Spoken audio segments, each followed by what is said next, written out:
మంత్రి అలా మాట్లాడిన తర్వాత ఆ సమస్యలు ఇంకెలా పరిష్కారం అవుతాయి? నెక్స్ట్ ఆయన ఇంకోటి కూడా మాట్లాడారు. సమాధానం చెప్పే దమ్ము ధైర్యం లేదు, వాళ్ళు అడిగే ప్రశ్నల కంటే మాకు సమాధానం చెప్పే దమ్ము ధైర్యం లేదంట.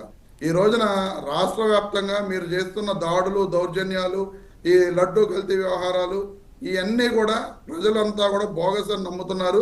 అసలు జగన్మోహన్ రెడ్డి గారు నిజంగా అసెంబ్లీకి వచ్చి కూర్చుని ఆయన మాట్లాడి మిమ్మల్ని ప్రశ్నిస్తే ఒక్క దానికి కూడా అసలు బయట ప్రెస్ మీట్ పెడితేనే ఆ ప్రెస్ మీట్ లో అడిగిన వాటికి ఈ డేటా విత్ డేటాతో ఆయన మాట్లాడుతుంటే వాటికి సమాధానం చెప్పలేని పరిస్థితుల్లో ఈ రోజున ఈ రాష్ట్ర ముఖ్యమంత్రి ఉన్నాడు, ఉప ముఖ్యమంత్రి ఉన్నాడు, ప్లస్ మంత్రులు ఉన్నారు. వాళ్ళెవ్వరూ కూడా ఏ ఒక్కదానికి ఈ రోజున కూడా ఈ రోజు వరకు కూడా సమాధానాలు చెప్పిన దాఖలాలు లేవు.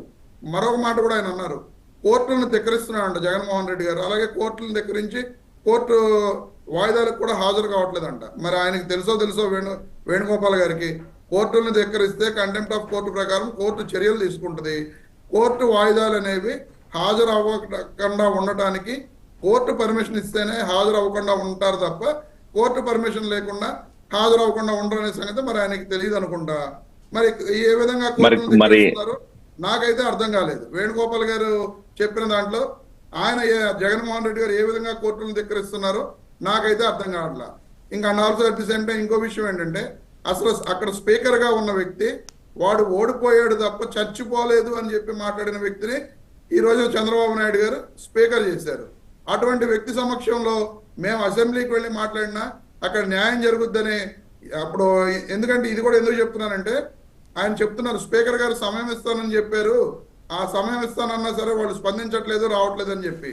ఇప్పుడు వాడు ఓడిపోయాడు తప్ప చచ్చిపోలేదు అని మాట్లాడిన వ్యక్తి ఆయన మాటలను నమ్మి మేము అసెంబ్లీకి వచ్చి అక్కడ ఆయన సమయం ఇస్తారని చెప్పి ఆయన మాటలు మేము ఎలా నమ్మగలం?